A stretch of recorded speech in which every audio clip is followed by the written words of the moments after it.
Oi pessoal, eu sou a Isabelle. Se você curte relatos sobrenaturais, você está no lugar certo. Então já se inscreve no canal, ative as notificações e lembre-se de curtir o vídeo logo pelo início, pois ajuda muito a divulgar para outras pessoas. E vem comigo explorar o sobrenatural.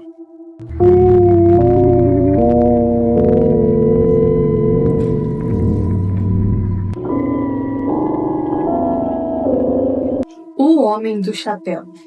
Boa tarde, pessoal. Preciso de uma ajudinha. Acho que vocês podem me entender. Ontem à noite, minha mãe estava dormindo em casa. Dormiu no quarto da minha filha e em um determinado momento, ela se levantou para ir ao banheiro. E aí, aconteceu algo surreal. Quando ela passou pelo corredor, ela viu um homem parado na porta do meu quarto, me observando, a mim e ao meu marido enquanto dormíamos. Ela descreveu o homem como se tivesse um chapéu de palha do tipo de palha, mas com um topo bem alto. Ele parecia só estar ali, em silêncio, olhando fixamente. Só que essa não foi a primeira vez que ele apareceu. Meu marido também já viu essa figura, misteriosamente 2 vezes. Sempre com essa aparência estranha e o chapéu marcante. E sabe o que é mais curioso? Ele só aparece em momentos tensos, principalmente quando eu e meu marido brigamos. Fico me perguntando se existe algum tipo de ligação entre ele e esses momentos de conflito. Alguém que entenda desses assuntos sabe o que é ou o que pode ser? Ou já passou por algo parecido? Se sim, por favor, comente aqui que eu preciso muito de ajuda. Sucesso em seu canal, Elisa. Estou amando tudo. Eu que te agradeço e achei bem interessante. E será que ele não é tipo um encosto ou algo do tipo que vem quando vocês brigam? Algo assim pesado? Porque... estranho. Bom, comenta aí pra gente o que vocês que entendem mais, o que vocês acham que pode ser e como que ela pode se livrar disso. E vamos então para o nosso próximo relato de hoje. A Mulher da Grota. Nunca tive experiências sobrenaturais diretamente, mas cresci ouvindo as histórias assustadoras que a minha avó contava sobre o que ela viveu. E uma delas nunca me saiu da cabeça. Nossa família sempre teve um terreno enorme, que se estendia até uma área de mata fechada. Minha avó sempre descia até o que ela chamava de buraco, uma grota gigantesca no meio do mato, para buscar lenha. A cidade era bem pequena e tranquila no interior. Tinha poucas cercas e praticamente ninguém se preocupava. Entre os poucos moradores havia uma mulher que enfrentava sérios problemas mentais e andava por aí, sem que a família acompanhasse há muito. Um dia, essa mulher entrou no nosso terreno, mas como era de noite e a iluminação era escassa, ela acabou não vendo a grota e escorregou, caiu e morreu. Suas roupas ficaram presas nos galhos das árvores e pequenos pedaços de pano se agarraram nos espinhos. Como ela vivia praticamente sozinha e não tinha parentes que se importavam, ninguém deu falta dela por um bom tempo. Depois de alguns dias, o terreno começou a atrair urubus que voavam incessantemente em círculos, e um cheiro horrível tomou conta do ar. E minha avó e meu avô decidiram investigar. Foi aí que encontraram o corpo da mulher. Na época, tudo era mais simples, não tinha tanta burocracia. Como ela era conhecida como todos por doida, concluíram que tinha sido apenas um acidente. Alguns meses se passaram e minha avó desceu até a grota novamente, dessa vez acompanhada da minha mãe e dos meus tios, que ainda não eram crianças. Eles tinham um fascínio por histórias de terror e sempre pediam para minha avó contar novamente a história da mulher da grota. E ela, como adorava dar um bom susto, começou a contar tudo de novo. Sobre a queda, os urubus, o pano rasgado e tudo mais. Mas dessa vez, algo diferente aconteceu. No meio da história, enquanto ele falava sobre a morte da mulher, eles ouviram, de repente, um grito vindo do meio do mar. Eu mesma. Não tinha ninguém mais ali. Além deles, todos se entreolharam com o rosto pálido e o coração disparado. Sem pensar 2 vezes, saíram correndo o morro acima, deixando a lenha toda para trás. Desde então, minha avó dizia que o espírito daquela mulher continuava ali, preso naquele buraco, ainda em busca de paz, Até hoje, quando passo por lá, fico pensando se, em uma noite de silêncio, eu também escutaria aquela voz. Essa é uma história muito famosa em nossa família, Isa. Espero que gostem. Sucesso em seu canal. Eu te agradeço. E tadinha da moça, gente. Fiquei com dó dela. Mesmo que, né, os outros dela como louca, mas será que não foi alguém que fez algum tipo de maldade e jogou ela lá? Tem tudo isso, né? Mas tadinha, coitada. Que ela encontre a luz e possa descansar em paz. E se você tem mais relatos, pode mandar, porque eu amei esse daqui. E vamos então para o nosso próximo relato de hoje. Maledite. Vocês já ouviram histórias de gente que faz o mal e nunca parece pagar por isso? Pois é, eu conheço uma e é de arrepiar. Minha cliente me contou sobre uma mulher que certa vez foi até ela para fazer um trabalho de maldade contra outra pessoa. E não era qualquer maldade. Era algo terrível, algo que destruiria a vida daquela pessoa. Ela queria que a vítima fosse arruinada por completo. E não é que o trabalho deu certo. Essa pessoa começou a definhar fisicamente e emocionalmente, até não conseguir mais sair daquela situação. Ela ficou presa em um ciclo de sofrimento sem explicação aparente, enquanto a mulher que havia pedido mal seguia sua vida, como se nada tivesse acontecido. Minha cliente disse que o mal foi tão pesado que até invadiu a casa da vítima, com uma presença sufocante que parecia querer enforcá-la de verdade. O mais estranho é que, apesar de tudo, a mulher que desejou e causou tanto sofrimento nunca sofreu nenhuma consequência. Ela continuou vivendo tranquilamente, enquanto a vítima perdia tudo: saúde, paz e talvez até a vontade de viver. Gente, como alguém que consegue seguir a vida assim normalmente depois de algo assim? Como pode ser tão cruel e nunca pagar por algo tão ruim?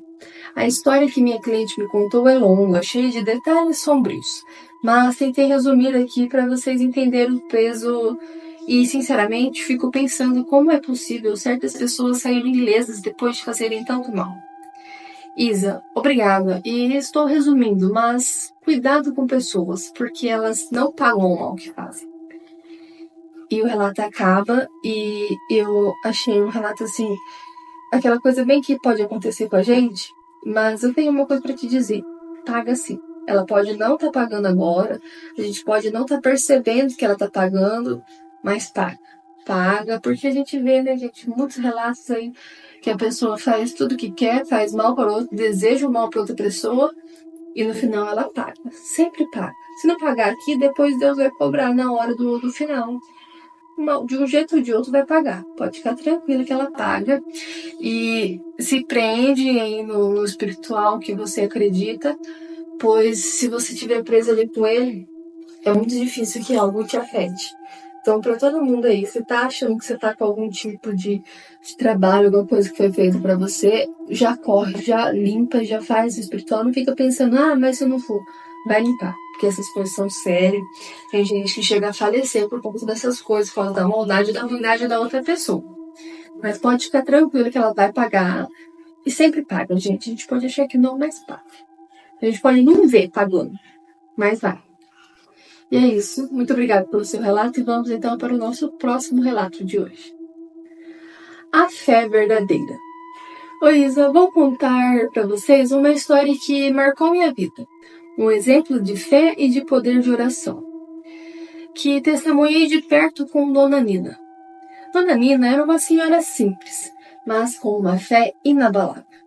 Ela era daquelas que orava sem cessar, com uma devoção inabalável, que faziam qualquer um acreditar no poder de suas palavras.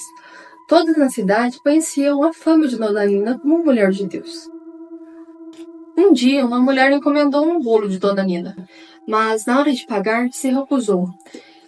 E não foi só isso. Dona Nina, em sua maior bondade, até disse que tudo bem, que ela não precisaria pagar. Mas com um olhar de desprezo, a mulher jogou o bolo na cara da senhora Nina e disse com raiva que ela pagaria por aquilo.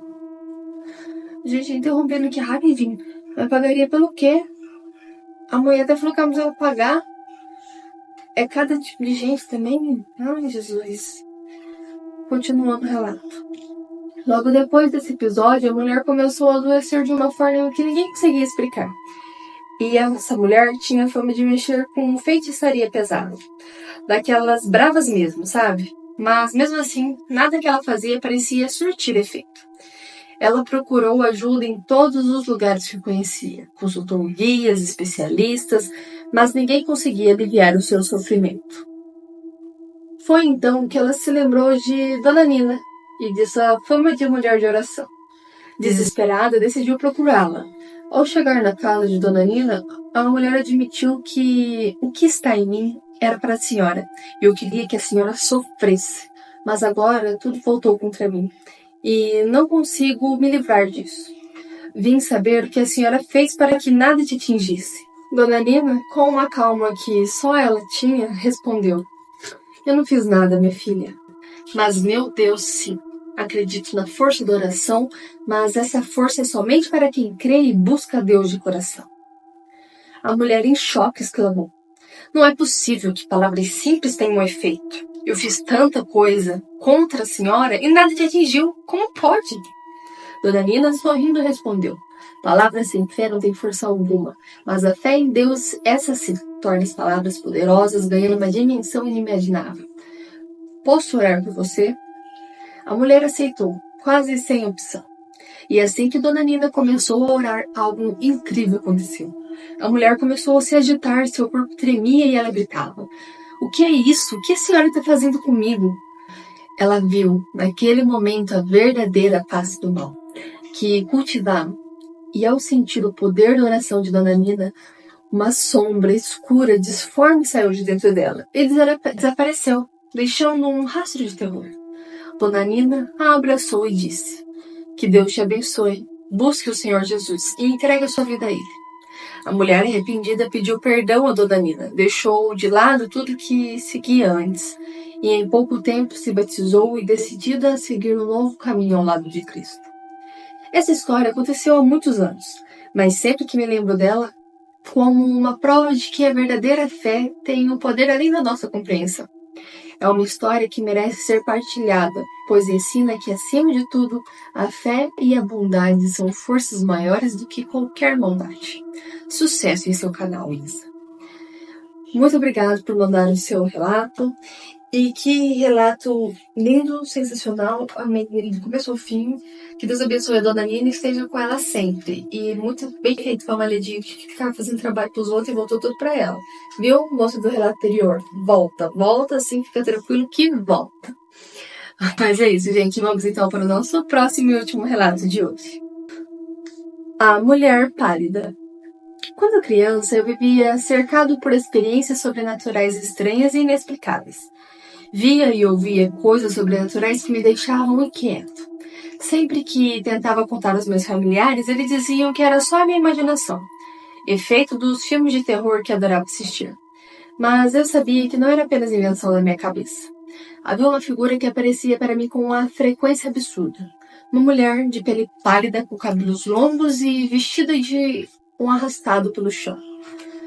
Ela vagava pela casa, passando silenciosamente de cômodo para outro. Eu via tão nitidamente que era impossível ignorar sua presença. Uma das situações mais perturbadoras aconteceu enquanto eu lavava a louça, numa manhã ensolarada por volta das 11 horas. Da cozinha eu tinha uma visão clara da sala onde meu irmão mais velho estava dormindo no sofá. De repente, uma sombra escura começou a se aproximar dele, pairando sobre o sofá de uma maneira ameaçadora. Meu coração disparou e, sem pensar duas vezes, corri até a sala e acendi a luz. Não tive coragem de contar o que eu vi. Disse que a namorada dele estava ligando, usando isso como desculpa para acordar. Outra vez, enquanto eu novamente estava na cozinha, uma voz sussurrou no meu ouvido pedindo que eu me machucasse com os utensílios. Se você não fizer isso, eu machucarei seus irmãos, dizia a voz e continuava com os meus afazeres, mesmo sentindo um arrepio gelado por minha espinha.